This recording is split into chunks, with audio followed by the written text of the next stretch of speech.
La maquinaria del Consejo Nacional Electoral está lista, las controversiales credenciales de delegados de mesa también. La lógica operativa de las Fuerzas Armadas ya está en acción. Las 9 facciones internas de los 3 partidos en contienda realizan reuniones y caravanas en varias ciudades como cierre, mientras persiste como amenaza inminente de ignorarse el distanciamiento y las medidas de bioseguridad contra el COVID-19. Desde las 6 de la mañana de este lunes, las Fuerzas Armadas comenzarán a distribuir 5.526 maletas electorales en los departamentos de Atlántida, Lloro y Ocotepeque. Le siguen Santa Bárbara, Lempira, Intibucá y Olancho con 5.613 maletas electorales. Luego Cortés, Comayagua, La Paz y El Paraíso con 8.619 maletas. Luego Islas de la Bahía, Gracias a Dios y parte de Valle con 1.228 maletas. Finalmente Francisco Morazán y Tegucigalpa con 3.804, completando un total de 24.774 maletas electorales. El proceso primario identificará al candidato presidencial a 128 diputados propietarios, 128 suplentes, 298 alcaldes con sus corporaciones municipales y a 20 diputados al Parlamento Centroamericano de una de las 9 corrientes nacionalistas, liberales y de libre que compiten junto a 12 partidos restantes en las elecciones generales de noviembre de este año. En la jornada se escogerán a los mandos de dirección política partidaria, mostrándose una clara pugna en Libre y en Liberales, no así el Partido Nacional. Además que será una especie de escrutinio al cumplimiento de promesas de campaña del segundo mandato de Juan Orlando Hernández. Paralelo al tema sanitario, orgánicamente, las primarias e internas llegan a la práctica sin una nueva ley electoral, cuestionamientos al censo sin una nueva tarjeta de identidad, más de 1.600.000 traslados domiciliares arbitrarios y un precario contexto externo. Con más de 1 millón de ciudadanos aptos para el voto, el Distrito Central lidera a la decena de ciudades con mayor índice de contagios de COVID-19 en el país, atacando a personas que promedian 39 años de edad, según los galenos, lo que golpea a un importante nicho electoral. Este domingo, los movimientos internos del Partido Liberal y del Partido Nacional recibieron las credenciales, etapa que concluye este lunes con Libertad y Refundación. Desde el sábado se distribuyen 111.440 credenciales para delegados de mesas electorales receptoras azules, colorados y rojinegros. El Partido Nacional recibió 15.920 credenciales, el Liberal 23.880 sin nombre para presidentes y secretarios de las MER, mientras un total de 71.640 credenciales de los 4 movimientos de Libre se terminan de entregar entre el domingo y esta fecha. Son cerca de 4.8 millones de hondureños aptos para las urnas, donde elegirán a unos 2.990 candidatos para presidente, designados, diputados al legislativo, al Parlamento Centroamericano y a alcaldes municipales. El fin de semana hubo reuniones y caravanas vehiculares de los 3 partidos en varias zonas del país, con llamados a las urnas y vivas a los precandidatos.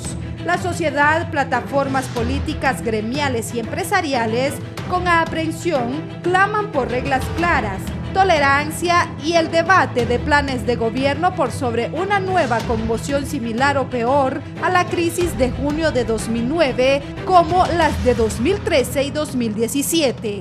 Ante la crisis en la que se encuentra el país, solo se tiene una alternativa: los comicios, y no los golpes de Estado ni los fraudes.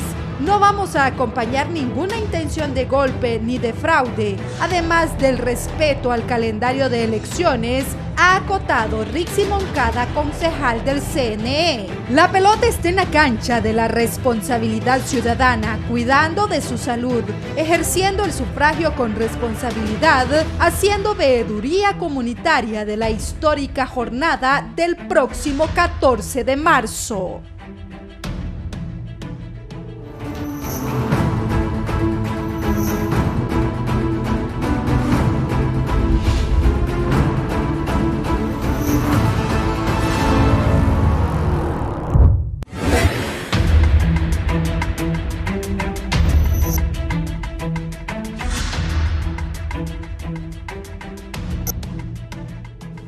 Buenos días, bienvenidos a la entrevista. Vamos con el titular de Diario La Tribuna. No me ponen de acuerdo en ese Consejo Nacional Electoral. Estamos a lunes, martes, miércoles, jueves, viernes, sábado. A 6 días de la elección y no se ponen de acuerdo. Poneme el titular de La Tribuna, por favor.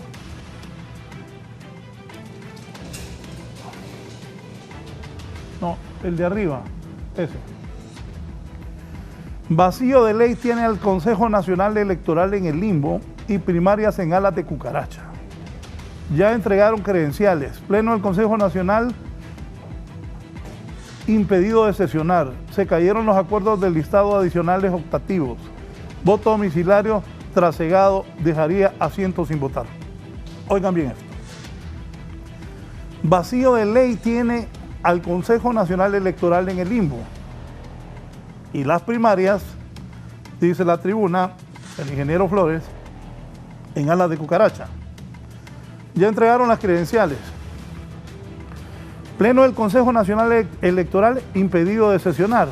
Solo peleando viven. Los 3 representantes, la de Libre, que es perra para pelear, la del Partido Liberal y Kelvin Aguirre, pues también pelea por el Partido Nacional y dicen que Kelvin Aguirre está en cama por COVID.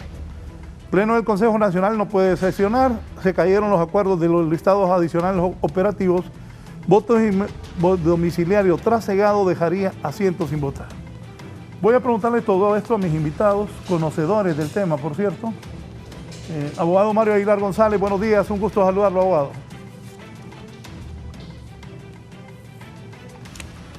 El micrófono, abogado. Buenos días, Raúl. Muchas gracias por la invitación. Saludo cordialmente a mis compañeros de foro. Está don Luis León, también analista y director del Instituto Holandés para la Democracia de Honduras. Don Luis, buenos días. Buenos días, licenciado Valladares. Buenos días a todo el hondureño. Buenos días a los compañeros de esta mañana. Esperamos poder tener un foro donde podamos discutir la realidad de lo que está pasando en la política hondureña. Gracias por la invitación. Gracias a usted. Bienvenido al abogado Aristides Mejía. También es magistrado del Tribunal Supremo Electoral, ahora Consejo Nacional Electoral. Abogado Mejía. Muy buenos días, Raúl. Buenos días al auditorio y a los compañeros del foro, amigos míos. Y quiero decir de que hay que hablar de este tema y proponer soluciones urgentemente y además hacer un balance de qué es lo que ha pasado en estas elecciones. Creo que es importante hacer un recuento cuando ya solo faltan unos 5 o 6 días. Poneme La Tribuna ahí, por favor, Eddie, para empezar el foro. Este titular a 5 columnas de La Tribuna. Vacío de ley tiene el Consejo Nacional Electoral en el limbo y primarias en alas de cucaracha. Ya se entregaron las credenciales, el Pleno del Consejo Nacional Electoral impedido de sesionar, se cayeron los acuerdos de listados adicionales optativos y voto domiciliario trasegado dejaría asientos sin votar. Delicado esto. Y ese titular lo ha puesto el expresidente Carlos Flores, que conoce lo que pasa y lo que está pasando en ese Consejo Nacional Electoral. Ante esta realidad, que es una realidad también, nosotros nos consta esto, el abogado Mario Aguilar González, ¿qué piensa a 6 días de las elecciones? Bueno, en primer lugar decir que no creo a pie juntillas lo que está enunciando el diario La Tribuna. Vacío de ley no existe. Primero porque el Congreso de la República, al emitir el decreto 71 que contiene la ley para la selección de autoridades electorales y también una serie de atribuciones y prohibiciones a los órganos electorales que se crearon con la reforma constitucional, valga decir, Consejo Nacional Electoral y Tribunal de Justicia Electoral, de manera muy clara en el artículo 42 estableció para el Consejo Nacional Electoral la obligatoriedad de aplicar la ley electoral vigente en por no haberse aprobado todavía las reformas electorales, y es muy claro en ese sentido el artículo. Ahora, lo que acontece en cuanto a la administración y la logística de las elecciones sí es preocupante, especialmente después de haber escuchado anoche a la presidenta del Consejo Electoral, que acusaba el hecho de que el Consejo todavía no ha tomado determinaciones sobre los listados de electores. Y los listados de electores son la base fundamental de las elecciones, tanto las elecciones primarias como las generales. Pero estamos fincados en este momento en la elección primaria. Y todavía preocupa más escuchar a la consejera Moncada con una voz agorera no positiva, en el sentido de que hace alusión al fraude electoral. No entendemos cómo una persona que está en el Consejo Electoral está hablando de fraude electoral cuando los llamados a garantizarle a los hondureños que no vamos a sufrir ninguna vicisitud, especialmente al interior de cada proceso electoral, en cada partido político, algún tipo ningún tipo de fraude, diría yo, y que todo debía de desarrollarse con normalidad, con transparencia y desembocar en una profundización del proceso democrático en cada partido. Porque recuérdese que vamos a elecciones simultáneamente los partidos, pero los procesos de cada partido son eso, de cada partido. Y cada partido tiene actores diferentes y tiene además efectos jurídicos, los actos, de manera distinta a cada uno. Pero hay cuestiones que son comunes, como el hecho de que el Consejo es el órgano que los regula, es el órgano que los dirige, el órgano que los supervisa y el órgano que debe de poner a disposición de los partidos políticos toda la logística que se necesita para un proceso. Entonces, escuchar esas versiones de consejeros, de miembros del Consejo Electoral, sí mueve a reflexión y mueve a preocupación. Sí, don Luis León, ¿usted qué piensa de todo esto? Bueno, mire, Raúl y compañeros, yo creo que primero hay que valorar que cuando se decidió entregarle la administración de los procesos electorales a los partidos políticos, y en especial a 3 partidos políticos que tienen interés de ser gobierno, eventualmente los problemas y las discrepancias iban a salir a flor de piel en algún momento. Este Consejo Electoral, desde que se conformó, no ha logrado consolidar el concepto de un organismo colegiado, y es bajo ese precepto. Entonces yo creo que nunca se analizó la magnitud de lo que podía pasar de que 3 partidos políticos que quieren ser gobierno administraran el Consejo. Hoy es nuestra realidad. Entonces yo quiero analizar 2 cosas. Primero es que cuando se crea la reforma electoral, y esto lo saben muy bien don Aristides y don Mario, la necesidad de esta reforma se basa en generar confianza ciudadana, en generar confianza política, porque bueno, después de lo que pasó en 2017 no había una confianza seria al proceso electoral, y la MOE de la OEA ya había hablado de la baja calidad técnica del proceso. Entonces, cuando se crea, la intencionalidad es devolver confianza, generar los mecanismos que eviten hablar de fraudes, que se evite hablar de mal manejo del proceso electoral, que se evite hablar de caídas de sistema, entre otras cosas. Y bueno, hoy por hoy lo primero es que no hay una confianza consolidada en el proceso. A 5 días del proceso electoral, los sondeos hablan de que 6 a 7 personas de cada 10 no quieren votar porque no creen en el proceso. Entonces yo creo que esto ha puesto de alguna manera el sistema democrático electoral en un riesgo, porque el sistema por sí mismo no funciona si la población no cree y no participa. Y un segundo punto que quiero valorar es que es aquí donde sale a la luz la gran conflictividad de no haber aprobado la ley electoral en tiempo y forma. Creo que ha dejado de alguna manera que la ley vigente, que es una ley electoral que ha funcionado en los últimos años de alguna manera, no permita tomar algunos controles, especialmente en términos del funcionamiento del Consejo. Y cuando la presidenta habla de que la ley no permite que puedan sesionar, bueno, la ley define que es con los 3 consejeros titulares en pleno. Y bueno, hoy no tenemos al consejero Kelvin Aguirre por no encontrarse habilitado por COVID, y no se puede sesionar con los suplentes por la misma razón. Eso ha dejado que el pleno no se pueda conformar y que no hayan decisiones. Lo que es preocupante, Raúl, es que nunca en un proceso electoral anterior, con todos los señalamientos que se quiera dar, había la conflictividad que hay en este momento a 5 días de un proceso. Ustedes recordarán la década de los 90, inicios de los 2000, los procesos electorales eran grandes fiestas. Yo recuerdo la gente muy motivada en las calles, en una fiesta cívica, tratando de definir los representantes a través del voto, y eran procesos bonitos. Hoy lo que hay es una gran incertidumbre que no estoy totalmente seguro que sea responsabilidad del Consejo Nacional Electoral. A mí me parece que es responsabilidad de todos los actores políticos, tanto los que debían aprobar leyes, porque esto si lo extrapolamos también va a tener un efecto en el Tribunal de Justicia Electoral, quien no tiene su ley y que no tiene cómo dictar sentencias resolutivas finales. Entonces yo creo que al final lo que ha faltado es una voluntad política real que ayudara a que el sistema electoral funcionara.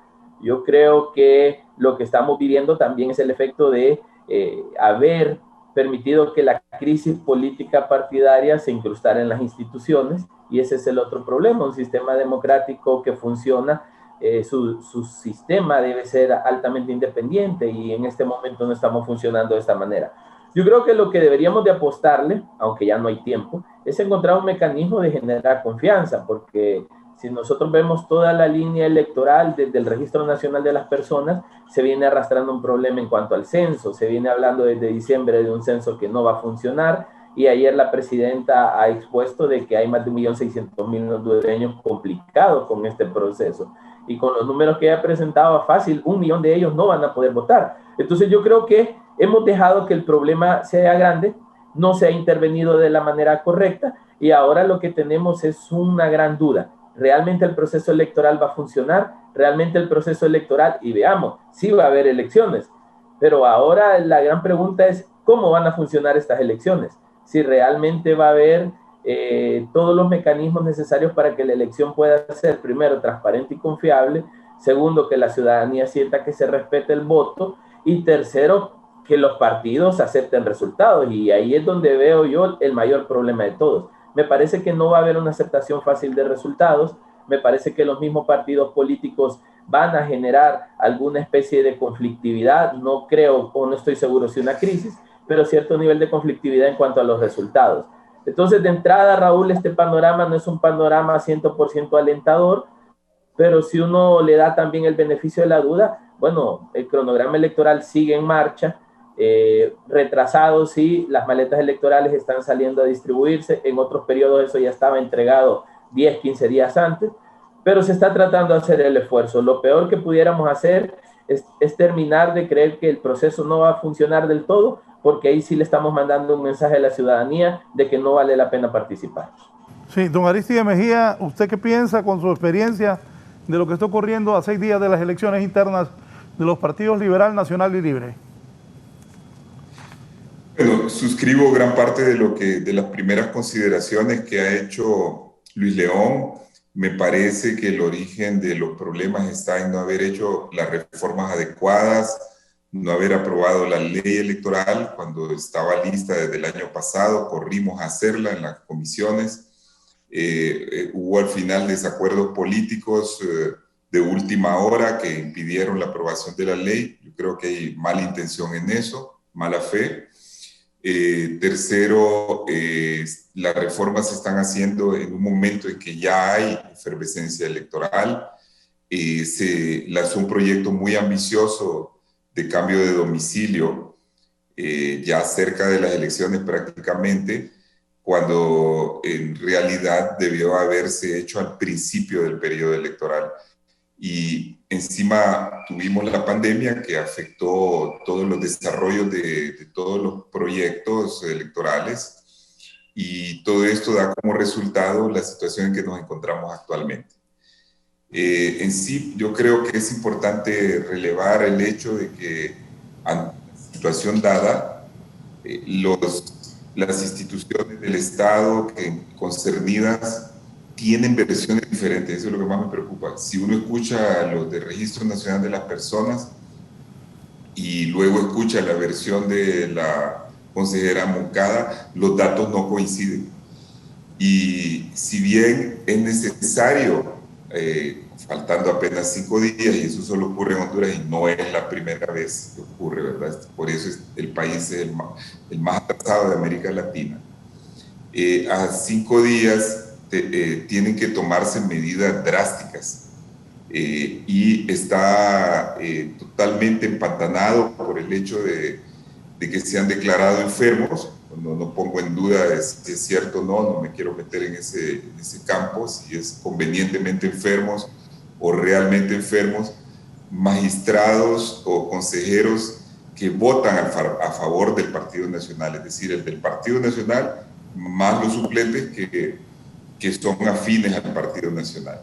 Entonces, eso sumado a lo que dijo ayer muy bien explicado y elocuentemente la consejera presidenta Ana Paola Hall en presencia del presidente del Congreso y candidato a las primarias en las elecciones del Partido Nacional, diciéndole que el Congreso interviniera, que diera una solución, a lo cual se negó realmente a tomar esa decisión.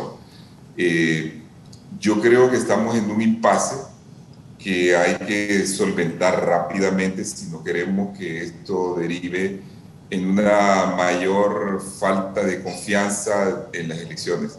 Y, sin embargo, las elecciones deben de celebrarse a toda costa porque es la única salida que tiene el país ante la crisis continua que vive desde hace 10 años, con picos y bajos. Uno de los mayores picos, como sabemos, fueron la reelección ilegal, el fraude denunciado al interior del Partido Nacional en 2012 y finalmente el fraude que conllevó al fallecimiento de personas que protestaban de 2017, cuando el encargado especial de Naciones Unidas por los Derechos Humanos en su informe dijo que habían muerto 22 o 23 personas a causa de las protestas y por la represión policial que hubo o militar. Yo pienso que esos hechos no pueden repetirse, que la vía para que nosotros salgamos de esos 10 años perdidos, cuando el país lo necesita más para reconstruir su economía, para hacer una alternancia en el poder que signifique la posibilidad de reformas políticas importantes, atender los problemas sociales de pobreza, de migración agravados, es a través de una elección transparente para lograr un gobierno con verdadera legitimidad de origen y que este gobierno a la vez sea reconocido internacionalmente, porque estamos sufriendo internacionalmente una especie de aislamiento político por causa de todo el desprestigio del actual gobierno, por las malas gestiones, por el robo de las ayudas. No quieren dar ayudas en este momento. Ya todo eso está parado, para que sepan, porque no hay un acuerdo del gobierno sobre el manejo transparente para las ayudas económicas que venían para los damnificados de los desastres naturales. Entonces tenemos que hacer un cambio y defender a toda costa estas elecciones. Debe buscarse una solución. La solución yo creo que no es tan complicada. Si es necesario, hagamos lo que hicimos en el pasado, de perforar las tarjetas de aquellos que no salen en el listado, se les apunta en un listado adicional para efectos de verificación, se les pone la tinta y yo no creo que ellos puedan, como es la preocupación del presidente del Congreso, ejercer varias veces el sufragio, y me parece a mí que tenemos que echar para adelante de cualquier manera. Abogado Aguilar González, lo vi con una sonrisa de como no aceptando lo que el abogado Mejía decía. Abogado Mario Aguilar. Mire, yo discrepo de mis dos amigos que están en el foro, yo creo que tratan de llevar el problema hacia lo que no constituye un problema, que es la parte legal del proceso. Porque muy claramente las fuerzas políticas en el Congreso de la República, valga decir, Partido Libre, Partido Liberal y Partido Nacional, puesto que se necesitan 86 votos en el Congreso para aprobar una ley, estaban muy claros en el momento de esa aprobación, dado que en el artículo 42 de la ley que se aprobó, que es la ley para la selección de autoridades, ya visualizaban que iba a darse problemas en la aprobación de la reforma, de la totalidad de las reformas electorales. Dice muy claramente el artículo 42, mientras no se aprueben en su totalidad las reformas electorales, el Consejo Nacional Electoral debe aplicar de forma transitoria las disposiciones contenidas en la ley electoral y de las organizaciones políticas, contenida en decreto número 44/2004 de fecha 1 de abril de 2004, y sus reformas para el normal desempeño de sus funciones y con la finalidad de evitar atrasos indebidos e injustificados en los asuntos que actualmente se encuentran pendientes de resolución.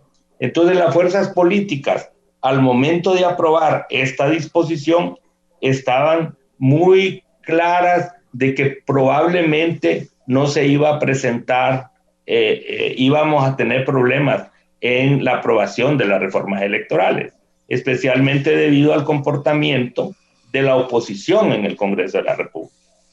No obstante, se le entrega a la oposición el manejo de los organismos electorales, porque en todos los organismos electorales el partido de gobierno está con un voto, mientras que la oposición está con 2 votos. Y es ahí en donde se toman las decisiones, donde realmente estriba la problemática del proceso electoral es en la cuestión relativa a las tarjetas de identidad. Digamos que el Registro Nacional de las Personas, y aceptémoslo, bajo la conducción de la oposición, ha sido un fracaso. Un fracaso. Mire, aquí tengo yo mi consulta relativa al Censo Nacional Electoral. Cuando yo consulté el Censo Nacional Electoral provisional, yo aparecía en el centro de votación en el cual he votado todas estas elecciones. Fui a enrolarme en tiempo. Aquí tengo la prueba fehaciente del enrolamiento, ¿verdad? Que dice que me enrolé. Pero consulto hoy el censo electoral y resulta que tanto mi esposa como yo no aparecemos en el Censo Nacional Electoral definitivo. ¿Por qué razón? Es que el registro pasó una información falsa o indebida o tergiversada u omitida al Consejo Nacional Electoral y por eso no aparezco en el censo electoral. Y en mi condición, en esta condición, no solo estoy yo. Hay infinidad de personas que tienen ese problema. Y este no es problema de traslado domiciliario. Es que estoy excluido del Censo Nacional Electoral. ¿Me van a entregar mi tarjeta de identidad nueva porque me enrolé en tiempo o no? Voy a tener que utilizar el documento que todavía está en vigencia, que yo lo porto de manera legal para poder presentarme a la mesa electoral receptora, en donde siempre he ejercido el sufragio, por lo menos sé el centro de votación, aunque no el número de mesa electoral receptora. Hay una cantidad enorme de ciudadanos que ya tienen el otro problema. Es que el Registro Nacional de las Personas, yo lo he venido diciendo durante todas mis comparecencias, ha usurpado funciones, han cometido delito, porque ellos se metieron a actualizarle el domicilio a las personas bajo los criterios del propio registro.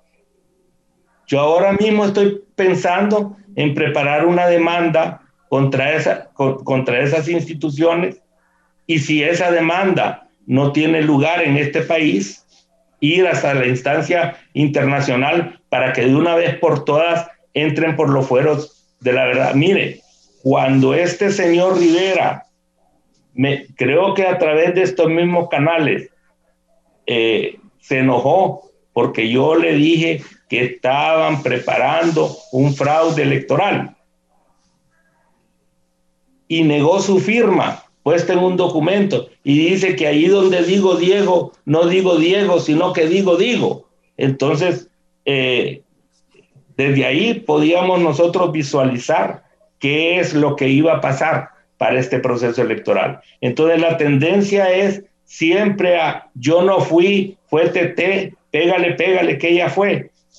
Nunca asumen las responsabilidades que les competen cuando están en los organismos pertinentes, sino que se ponen a desvariar con que la pandemia, con que la salud, con que estamos aislados de la comunidad internacional. Pues, si aquí hemos cometido graves errores todos, pero el propósito, por ejemplo, de la comparecencia en este día es buscar salidas, orientar la acción de los organismos y no ponernos a criticar lo que pasó. Una nueva orden ejecutiva del presidente estadounidense Joe Biden instruye a las agencias federales a tomar una serie de pasos para promover el acceso al voto, mientras legisladores demócratas presionan por una reforma electoral que contrarreste los intentos por restringir ese derecho.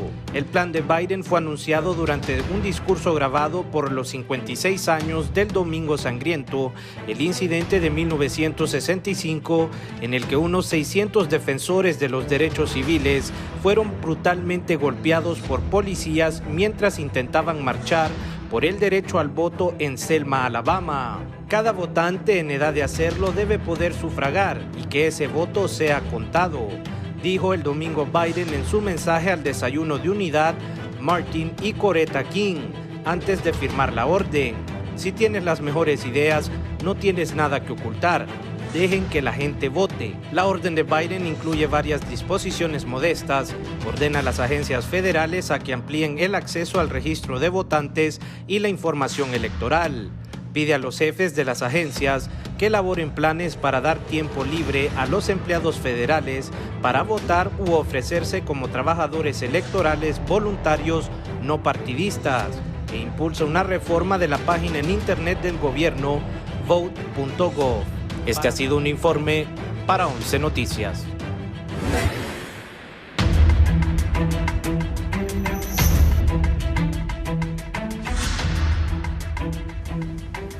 Bien, una fuente, antes de pasarle a don Luis León y Aristides, una fuente que tengo me dice,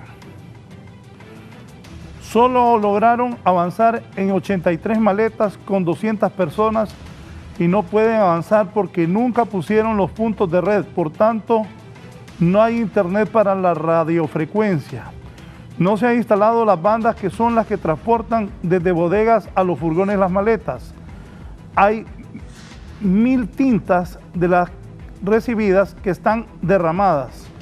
Hay 3 furgones que traen la urna gris de diputados y la urna de partidos en El Salvador. A esta hora en el Infoc nadie está haciendo nada. Mire, le pongo un ejemplo. La maleta llega a Trujillo, baja en el centro de acopio, de ahí a los municipios y los municipios a las aldeas. Factor tiempo y factor distancia. Por Dios, no van a llegar las maletas a los sitios. Mire, se alardó tanto de que las credenciales de ellos iban con nombres y ahora en blanco. Llevaron a crisis la entrega. Están a su propio partido. Imagínense que están presionando a la empresa para que entregue más de 100.000 credenciales. Si las entregan mañana, imagínense cómo llegó al límite de distribución a los movimientos, a tampoco de las elecciones. Esto es un desastre, me escribe una fuente que tengo en el Consejo Nacional Electoral y en el Registro Nacional de las Personas. Es lo que está pasando. Don Luis. Gracias, Raúl. Mire, yo sí creo que parte del problema fue el que no se aprobara la ley. Y en esto sí yo quiero ser consecuente por el hecho que cuando se crea el Consejo no se crea para que funcione con una ley transitoria. Eso era la obligatoriedad del momento. Había que crear la ley. Pero si no lo queremos ver como el agravante del proceso, también estoy de acuerdo. Yo creo que dije que son muchos los factores y la línea inicial, Registro Nacional de las Personas. Y ahí estoy de acuerdo con don Mario Aguilar. El tema del censo ha sido un gran detonante del actual conflicto que hay. Primero, por el hecho que el mismo registro en algún momento habló de más de 1 millón de inconsistencias, de personas que pusieron queja. Se hizo todo un trabajo vía teléfono para tratar de solventar un problema que se dio en el campo, cosa que tampoco debió manejarse así. Creo que lo correcto era ir al campo nuevamente y revisar. Se supo de ese 1 millón de personas porque es las personas que pueden entrar a una computadora y a un navegador a ver si está bien enrolado, pero ¿cuánta gente del área rural donde el enrolador llegó de manera personal, enroló y se fue, no ha revisado? Y eso lo vamos a saber hasta el día de la elección, cuando esa persona llegue a su centro de votación y se dé cuenta si vota o no vota ahí. Entonces yo creo que el primer problema también en el marco de la identidad fue, al final del camino la pandemia ya había apretado demasiado el tiempo.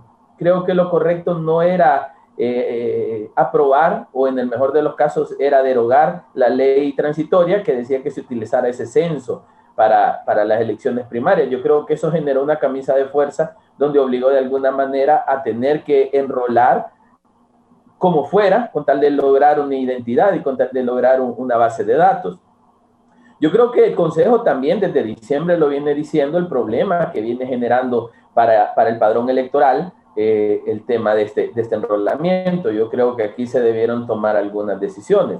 Lo que es un hecho es que el registro no ha logrado dar respuesta a todo lo que ha pedido el Consejo Nacional Electoral. Entiendo por lo que decía la presidenta Ana Paola, existen 3 puntos que está solicitando. Primero, el que hay 1.600.000 hondureños que tienen conflictividad, que se les permite votar. De ahí se habló de 54.000 hondureños que se enrolaron, que también tienen derecho a votar y que no se pudieron, que es el porcentaje de las personas que no se pudo validar en las llamadas telefónicas, pero tampoco se le puede privar el derecho de votar. Y hay un tercer punto que son 100.000 nuevos enrolados que están pidiendo que puedan votar habilitando un mecanismo alterno. Y lo decía don Aristides, ese mecanismo debe habilitarse. Yo creo que al final del camino el Consejo está obligado a apagar un fuego que no es de ellos. Y creo que el Registro Nacional de las Personas, y en esto también quiero ser honesto, yo he valorado el esfuerzo que ellos han hecho para tratar de sacar un enrolamiento y tratar de sacar una tarjeta de identidad, pero el tiempo no fue el suficiente para hacerlo de buena calidad. Entonces no hubo tiempo de probar el proceso, y cuando no se prueban los procesos esto pasa. Ahora lo que tenemos es problema con el censo y también problema con la distribución, porque aunque se ha utilizado el concepto de pandemia para excusar muchos de los retrasos, la verdad es que los retrasos existen. Y bueno, usted, Raúl, acaba de leer un mensaje de adentro del mismo CNE. No han salido las maletas, todavía se está esperando terminar de organizarlas. Entonces yo creo que todo esto viene a generar una sensación de inestabilidad y crisis que impacta directamente en los partidos y en los votantes. Y aquí yo quiero ser consecuente. Primero es que la gente, y yo creo que este debe ser un llamado que debemos hacer en estos 5 días, don Mario y Aristides, que la gente que pueda se revise para saber si realmente le cambiaron su centro de votación y no se va a llevar la sorpresa. Yo creo que el Consejo ha habilitado un proceso de verificación un poco más sencillo del que había, para que las personas puedan revisar rápidamente su centro de votación y no se vayan a llevar esa sorpresa estando en la fila 1 hora y después que le digan que no es ahí. Y lo segundo, que creo que hay que poner sobre la mesa la realidad. los procesos electorales primarios siempre han estado en manos de los partidos políticos y el Consejo Nacional Electoral por ley está obligado a generar la logística del proceso. Hoy por hoy, esa idea de que los partidos son los dueños de su elección se ha consolidado cuando se ha decidido que algunos partidos escojan si ellos quieren hacer el conteo y si ellos quieren hacer el llenado del acta y, bueno, entre comillas, la certificación del acta. Entonces yo creo que lo que deberíamos trabajar en estos días es llegar a la conciencia del votante.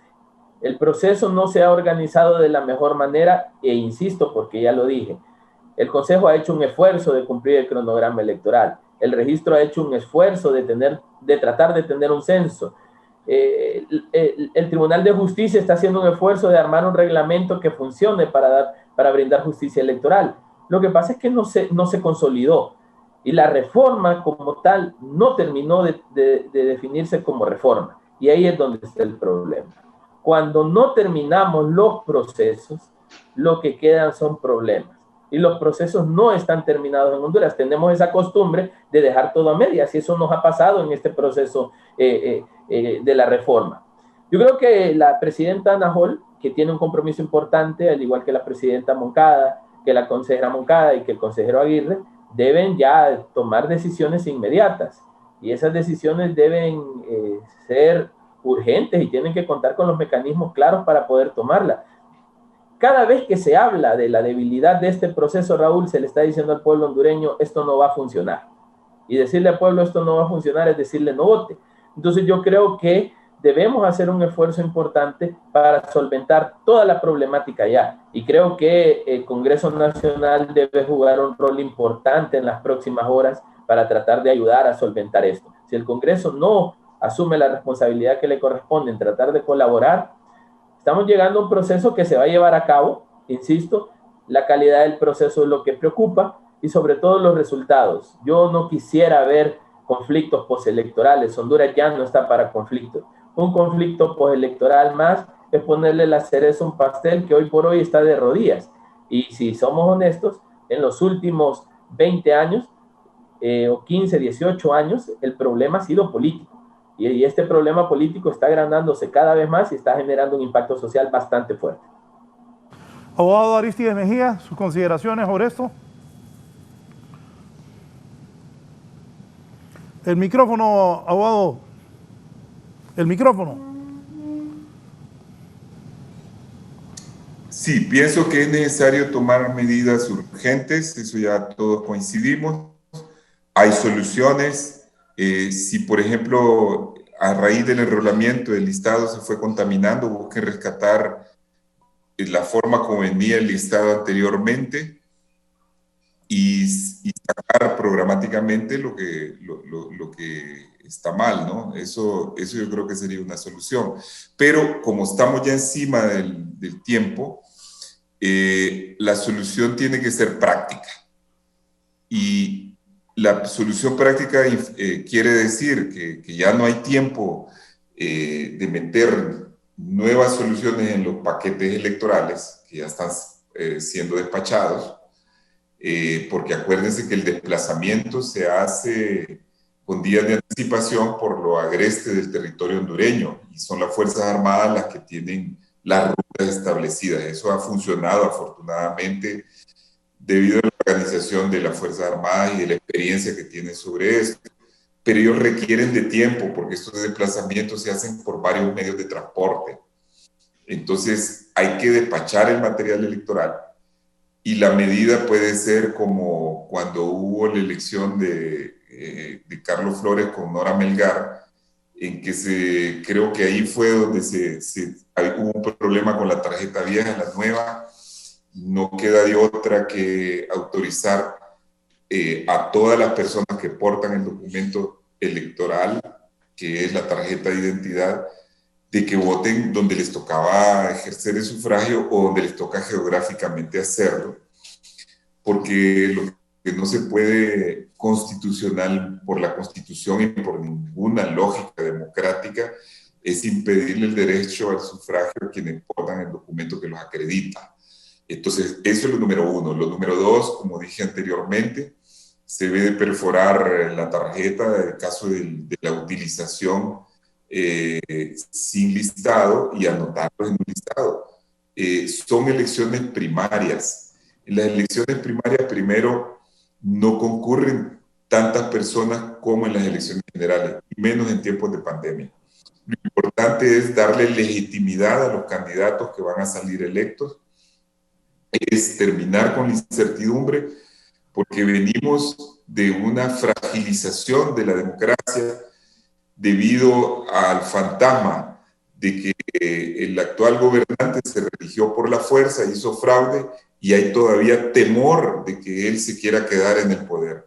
Entonces, mucha gente está diciendo, sí, esto es parte de un solo plan, entonces surgen teorías conspirativas y se quiere quedar en el poder y lo va a lograr porque se van a anular las elecciones en este momento. Eso es lo que tenemos que parar inmediatamente y proseguir y ir adelante en la reafirmación. Yo soy miembro de una corriente más fuerte del Partido Liberal, según las encuestas, que es la de Yanni Rosenthal, y nuestra posición es que se celebren las elecciones, que se deje de votar a todos los ciudadanos, que se busquen soluciones prácticas como perforar la cédula, hacer un listado adicional, que se arregle el tema de la tinta, y con eso nos vamos porque necesitamos poner un pie firme en tierra democrática para que el siguiente paso, que son las elecciones generales, sea el paso definitivo. No podemos ser dubitativos en este momento en que el país pende de un hilo y depende de estas elecciones. Aguilar González, si usted y su esposa no aparecen en el listado, ¿qué se va a hacer? ¿Qué hace uno cuando no aparece en el listado? Bueno, mire, aquí tengo yo mi consulta y dice claramente que no existe en el Censo Nacional Electoral definitivo. Y aquí tengo yo mi enrolamiento. La Constitución de Honduras le da solución al problema. Lo que pasa es que aquí tratamos de cumplirle los caprichos a las corrientes políticas. Un capricho de la consejera Moncada ha sido hablar de censo viejo y de censo nuevo. Según la Constitución, en Honduras no hay censo viejo ni nuevo. Léanla. Dice el artículo 56 que el Censo Nacional Electoral es público, permanente e inalterable. A menos que la palabra permanente significa que se abre y se cierra y que la permanencia solo es por un periodo, pues a lo mejor, ¿verdad? Será cierto lo que dicen que hay censo viejo y nuevo. Usted, Arístides, Luis, que entiendo es hondureño, y yo portamos un documento de identificación. Y ese documento, dice la ley electoral con claridad meridiana, es el que ha permitido mi inscripción en el Censo Nacional Electoral. No se tiene en Honduras que estarse inscribiendo en un censo para cada elección.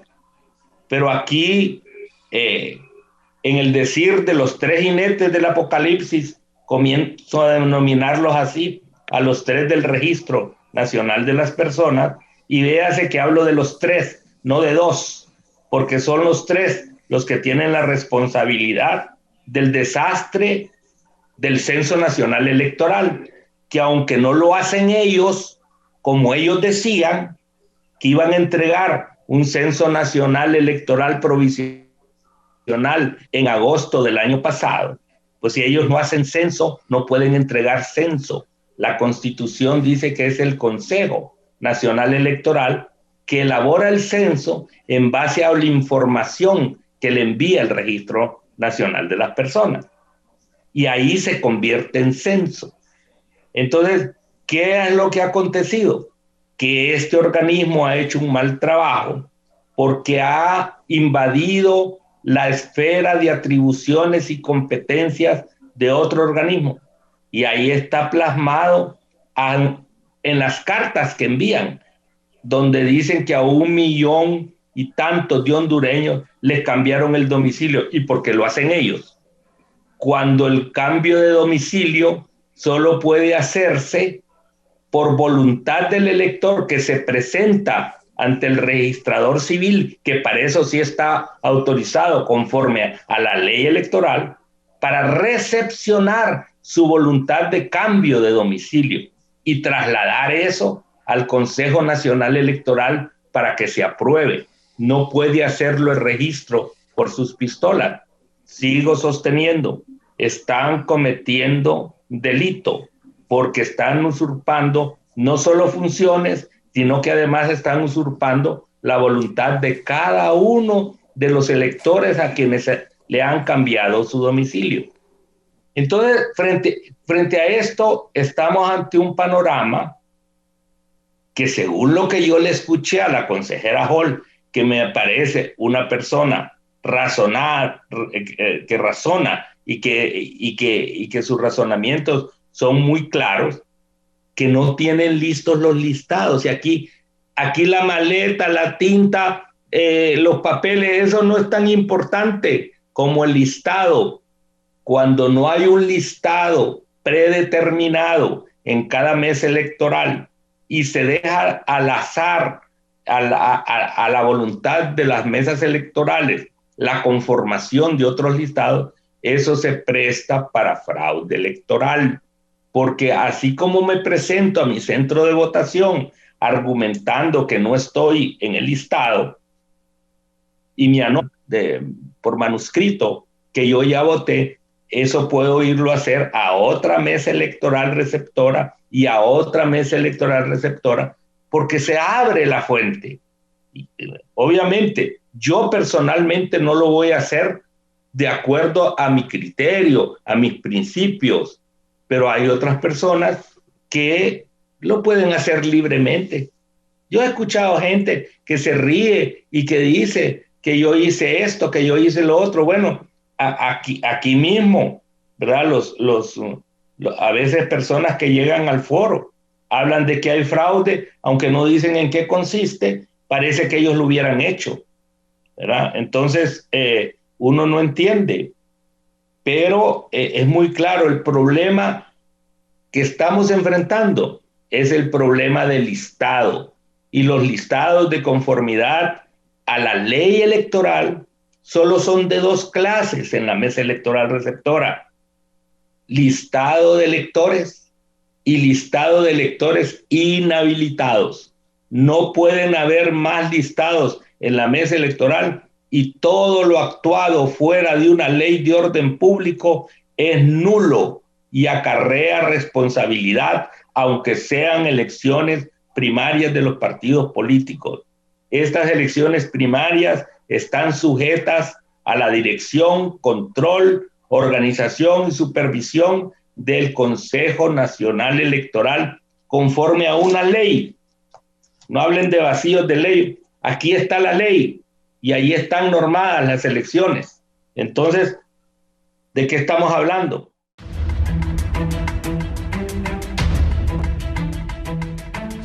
Hace un momento el director ejecutivo del FONAC, me refiero a don Omar Rivera, ha colocado el siguiente Twitter.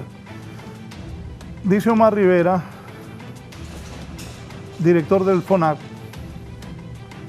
irresponsables que a una semana de llevarse a cabo las elecciones internas y primarias de partidos políticos en Honduras no se tenga claro cuáles serán las reglas que aplicarán a estos comicios. Solo puede calificarse como majestuosa irresponsabilidad. Están jugando con fuego, dice don Omar Rivera, director ejecutivo del FONAC. Don Luis León, ¿qué piensa de esto que está reaccionando Omar también y lo que hemos hablado aquí con el abogado Aristide Mejía y el abogado Mario Aguilar González? Luis. Pues mire, Raúl, yo creo que esto que escribe mi amigo Omar Rivera es parte de la percepción generalizada que existe en el país. Y es la misma sensación de inestabilidad que tenemos todos los hondureños con respecto al proceso. Sin embargo, yo creo que en tiempos de crisis, medidas excepcionales.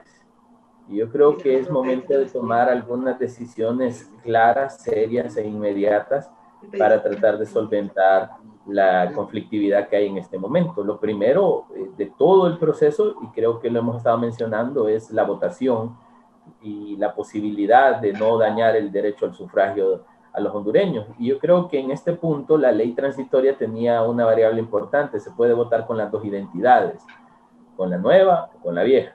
En ese sentido, yo creo que la prioridad que debería poner el Registro Nacional de las Personas son esos casi 600,000 nuevos votantes que deberían tener su tarjeta de identidad para participar, y los que ya tenemos, pues que votemos con la que tenemos. Yo creo que don Mario Aguilar planteaba muy bien, constitucionalmente está definido, y constitucionalmente todos tenemos derecho a votar, por lo cual no hay excusa para que nadie vote. O sea, en cuanto se le diga a un hondureño, usted no puede votar, están dañando la base sólida de la democracia representativa en la cual está sustentado este país. Por lo cual, si la ley transitoria o especial ya define que se puede votar con las dos identidades, bueno, los que tenemos no se preocupen por nosotros, votamos con la vieja, aunque estemos enrolados. Y los que no tienen, que son esos casi 600,000 nuevos votantes, deben ser prioridad. Y los mecanismos, ya decía don Aristides, bueno, perforemos la que tenemos, igual tiene caducidad a mayo todos tenemos que tener la nueva. Encontremos el mecanismo para reparar ese censo de tal manera que nos sirva para generales, porque mire, nosotros lo hemos dicho permanentemente, lo que pase en primaria va a impactar en generales. Y si aquí no logramos tomar medidas que mitiguen conflictos, para generales vamos a arrastrar un problema bastante grave. Y yo creo que este tema del censo, el tema de la ley, el tema del sistema de transmisión, entre otras decisiones, son temas que vamos a estar discutiendo en los próximos 6 meses. Entonces yo creo que debemos empezar a tomar algunas medidas para solventar primero los vacíos que dejó Identifícate, segundo, cómo vamos a solventar este problema de transmisión cuando la ley ya define que debe haber un sistema de transmisión y el Consejo debe encontrar ya los mecanismos alternos para tenerlos listos para noviembre, porque al final del camino lo que estamos generando son lo que Omar Rivera explica. Se cree de irresponsabilidad, se cree de falta de compromiso de las instituciones, se cree de falta de acción por parte de los representantes de las instituciones, de trabajos mal hechos, porque esa es la percepción que hemos generado y eso es lo que la ciudadanía ve. Yo creo que generar confianza en este punto ya es casi una tarea titánica. Cómo en 4 días le damos vuelta a la gente de que el proceso está listo y está claro. Yo creo que aquí los partidos políticos tienen otra responsabilidad importante y es trabajar con su votante, con sus bases, en que independientemente del proceso electoral y la percepción que genere, hay que participar y hay que tratar de hacerlo masivamente. Pero es un hecho indiscutible. La sensación ciudadana es esta. La percepción del hondureño es: los políticos siguen jugando, los políticos quieren fraude, los políticos no respetan votos, ¿para qué voy a ir a votar si ponen al que quieren? Y yo creo que después de todo lo que hemos venido viviendo desde 2009, de las elecciones 2013, que a nivel interno hubieron conflictos, recordemos lo que pasó en el Partido Nacional en 2013, hubieron conflictos en elecciones primarias. De ahí la elección 2017 que dejó con la reelección todo este gran conflicto que hoy está agravado. Poner un conflicto ahora mismo yo creo que no es lo que deberíamos aspirar y ahí es donde debemos encontrar el mecanismo. Pero es que también nos han mentido, porque los del registro vendieron tarjeta de identidad segura, moderna y a tiempo. Ayer estuve hablando con unos muchachos que son esos nuevos votantes que habla don Luis, y ellos dicen que fueron el sábado al registro y le dijeron que no estaba la identidad. ¿Y hace cuánto fuiste a enrolarte? Hace meses. Entonces, ese es un problema que hay a 6 días de las elecciones. Aristides. Bueno, miren, yo creo que estamos,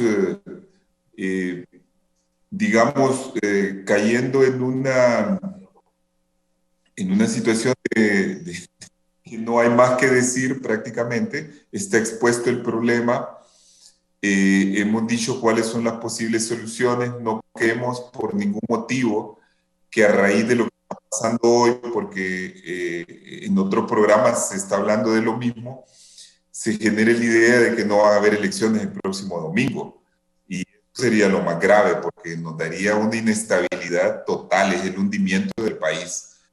Entonces yo pienso que le toca ahora a los responsables actuar, mismo si estos están enfermos, a menos que estén graves, yo creo que pueden responder o firmar un documento. Eso lo pueden hacer por Zoom o firmar un documento que se les mande. Me parece que eso debe de buscarse, y si no, va a haber que encontrar una salida a través del Congreso. Ahí es donde yo creo que el titular de la tribuna hacía de que hay una especie de vacío de poder cuando todos los responsables o los, digamos, consejeros propietarios, una parte, y otros suplentes estén inhabilitados. ¿Qué se hace? Una especie ahí de vacío. Es como cuando el presidente de un país se muere o renuncia o lo destituyen. Si hay ley de destitución, hay un orden de sucesión, y normalmente esa sucesión llega hasta como 3 o 4 niveles, y ya se llega al 4.º nivel. ¿Qué se hace ahí? Entonces ese yo creo que sí es una cosa que hay que solucionar. Si esto no se puede arreglar en las próximas horas, el mismo día de hoy, antes de que anochezca, tiene que haber una solución, porque no podemos seguir ni mandando ese mensaje al interior del país ni al exterior del país. Yo creo que es lo que tenemos que tener en consideración en este momento y actuar todos. Nosotros ahorita, como movimiento, vamos a tomar una decisión de menos de una hora o hora y media. Los demás movimientos deben de aportar su opinión también. Espero que ningún movimiento se escude en estos problemas para decir de que no deben haber elecciones o que va a haber fraude. Señal de que como estarían perdiendo, están justificando su mal resultado a través de estos problemas sobrevinientes. ¿Cuál es la conclusión a la que llegas, Tito?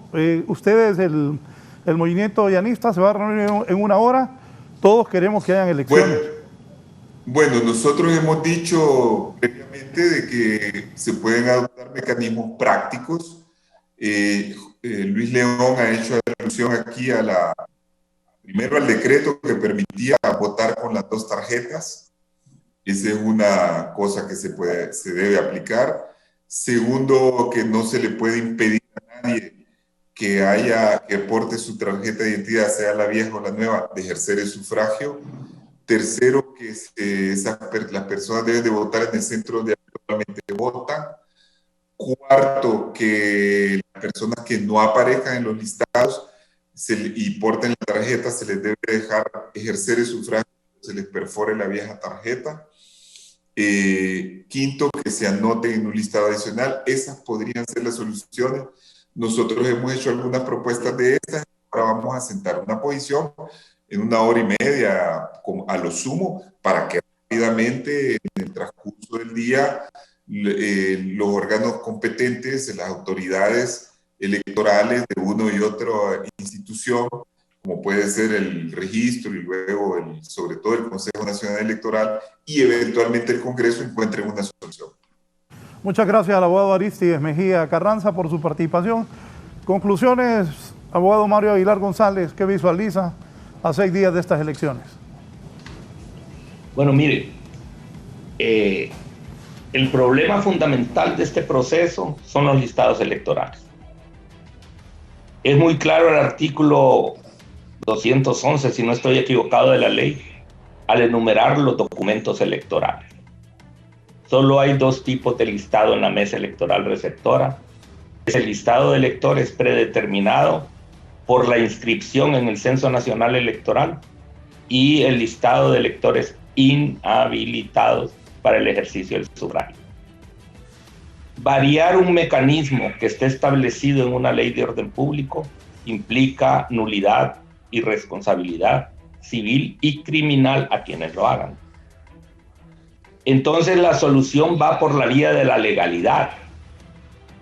No puede el Consejo Nacional Electoral adoptar decisiones al margen de la ley, aunque la reglamente o las resuelva por mayorías. Tampoco podemos vedarle a los consejeros ante una pandemia la posibilidad de que se enfermen. Están con COVID. Si envían gente a firmar documentos, etcétera, no solo exponen a la gente, sino que el documento va contagiado, etcétera. Hay que tener sensibilidad en ese sentido. Por otro lado, lo que es fundamental es el listado predeterminado.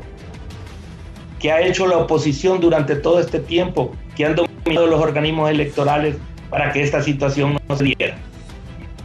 Nada. Solo hablar de desmontaje de fraude electoral, que nunca lo han probado. Nunca lo han probado ante ninguna autoridad competente, ni nacionalmente, ni internacionalmente. No ha hecho nada. Entonces nos vemos en una situación conflictiva que no está generada por la voluntad de los electores, sino por la mala conducción de las instituciones. Y en este caso muy clara y concretamente el Registro Nacional de las Personas. Responsabilicemos a quien tiene la mayor responsabilidad porque se metió en el orden de transgreder la ley desde la Constitución hasta las leyes ordinarias del país para hacer un documento de identificación que al final aquí estoy yo con las manos vacías porque lo que tengo es un papelito que ya se está borrando porque hasta mala tinta usaron para poder dar este comprobante. Y no voy a tener ni mi tarjeta de identidad y de paso tampoco estoy en el Censo Nacional Electoral. Obviamente que hay que tomar una decisión, pero por ejemplo la propuesta del día de ayer de la consejera Hall requiere de la voluntad política de las 3 fuerzas mayoritarias del Congreso. Si no existe esa voluntad, porque son 86 votos para la toma de decisión, porque no se puede variar el procedimiento establecido en la ley electoral si no es por los 86 votos. Y tampoco se puede variar la constitución de un pleno en el organismo electoral si no es por 86 votos. Y si le quieren quitar la permanencia al Censo Nacional Electoral, que es el artículo 56 de la Constitución, tienen que tener la mayoría que establece la Constitución para poder reformarla. Y además esa reforma requiere de una ratificación en la subsiguiente legislatura. Entonces, hay cosas que no pueden hacerse. Yo ayer vi la comparecencia de la consejera Hall y en desagravio del presidente del Congreso, ella no le planteó en esa conferencia, en esa comparecencia, que reformara la ley y él no se negó. Él únicamente escuchó, pero yo creo que el presidente del Congreso está muy claro que una ley electoral y la Constitución solo por mecanismo de mayoría calificada puede proceder. Y eso implica no el entendimiento en el Consejo, sino el entendimiento de los líderes principales de los partidos políticos. Obviamente que hay que buscar una solución, pero hasta la propia ley da salidas para los casos de fuerza mayor o para aquellos casos que no están previstos y que no se pueda verificar la elección en un día. Yo no estoy de acuerdo con que se muevan las elecciones, ni tampoco con que se cancelen, pero estamos ante una situación en que el principal instrumento de la elección, que son los electores, no está ahí para ser verificado. Si no está, el Consejo va a tener que tomar una decisión de gravedad. Puede ser convocar para 21 días después del día en que estaba señalada la elección, porque está previsto en la ley, en esta ley que ustedes dicen que existe vacío, aquí en esta ley, que el decreto especial de selección de autoridades electorales establece que es la que se debe aplicar. Entonces no hay tal vacío de ley. Ahí está determinado en esa ley que si hay fuerza mayor o caso fortuito, se convoca elecciones para 21 días después de la fecha prevista. Artículo 179. Así que con esos elementos, el Consejo queda en la posibilidad de sentarse a estudiar y sentarse a calcular y a debatir para tomar una decisión que sea en beneficio de la profundización democrática del país. Muchas gracias al abogado Mario Aguilar González. Don Luis León, sus conclusiones, por favor. Bueno, primero agradecer, Raúl, por la invitación a compartir con usted en este foro y con mis amigos Arístides Mejía y don Mario Aguilar. Yo creo que al final del camino el proceso electoral ya está. Para bien o para mal, lo mejor que podemos hacer es esperar que el proceso concluya de la mejor manera. Creo que los partidos políticos tienen un reto importante en poder garantizar de que el proceso mismo funcione, porque hay un tema fundamental, y es que la responsabilidad del proceso es de ellos, y hoy mismo la transparencia también le corresponde a ellos. Así que creo que las diferentes corrientes de cada partido político deben llegar a un acuerdo interno para evitar no dañarse, porque recordemos que habrá un ganador y habrá un perdedor, y después todo se traduce a partido como tal, y que los partidos no se fracturen más de lo que ya están para un proceso general que a Honduras le urge. Entonces, primero eso.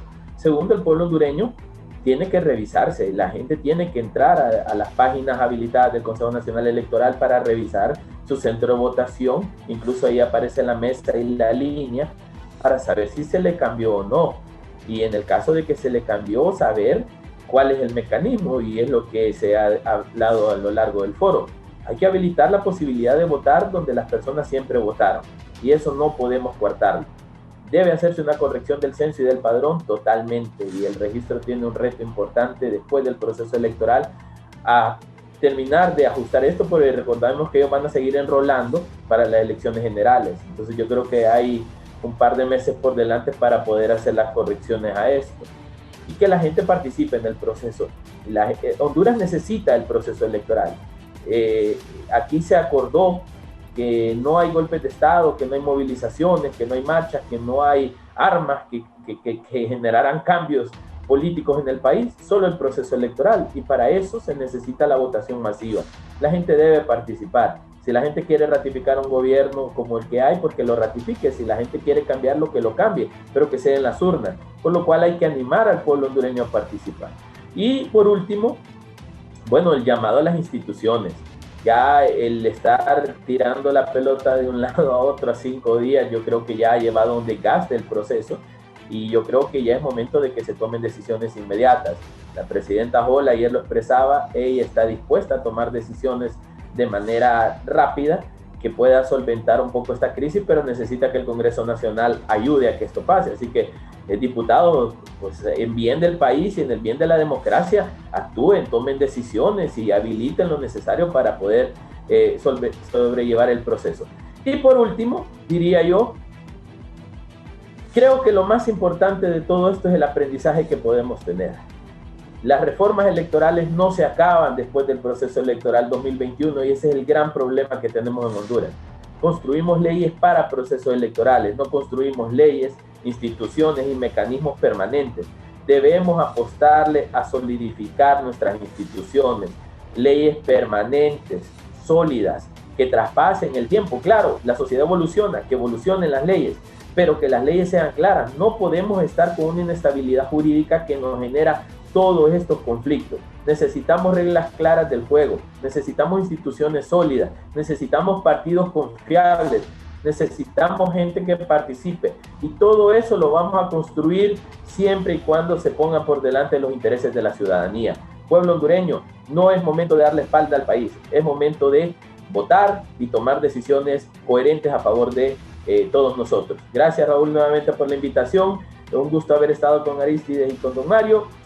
Bueno, que tengan un buen día. Salud a todos, cuidarse del COVID.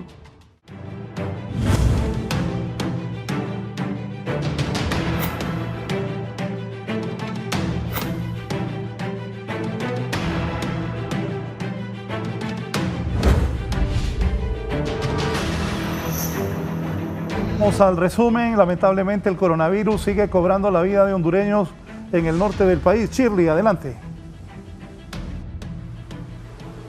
Buenos días, licenciado Raúl Valladares. En el foro La Entrevista, lamentable los hechos que está dejando a su paso esta mortal enfermedad de la COVID, y es que el doctor Luis Linares, a quien habíamos entrevistado apenas la semana pasada, donde nos abordaba la temática que estaba sufriendo y que apelaba a la solidaridad hondureña, y es que su madre había fallecido hace 10 días y su padre y su hermano estaban completamente graves y en estado crítico en hospitales públicos. Lamentable que en las últimas horas el hermano mayor ha fallecido producto de la COVID. El padre afortunadamente logró sobrevivir a este estado crítico que lo mantenía por varios días en el hospital móvil y ha dado de alta en las últimas horas. Lamentamos realmente la pérdida que ha tenido de su madre y ahora su hermano contra esta mortal enfermedad, y él continúa solicitando ayuda, no solamente económica, sino también oraciones para que su hermano complete. Ahora está en la gloria de Dios y su padre pueda realmente completamente dejar este virus y ser una persona más que habla a favor de combatir esta lamentable enfermedad. Así, en hospitales públicos ya suman 10 personas las que han fallecido también en las últimas horas. De estas 10, 6 personas han fallecido en el hospital Leonardo Martínez y las otras 4 en el hospital móvil San Pedrano. Esto es lo que se desprende a esta hora de la mañana desde la ciudad industrial. Retorno con usted. Buenos días. Bien, Shirley Martínez, 10 personas reportan muertos en el norte del país por coronavirus. Vamos ahora, sigue la violencia aquí en Tegucigalpa. Kimberly.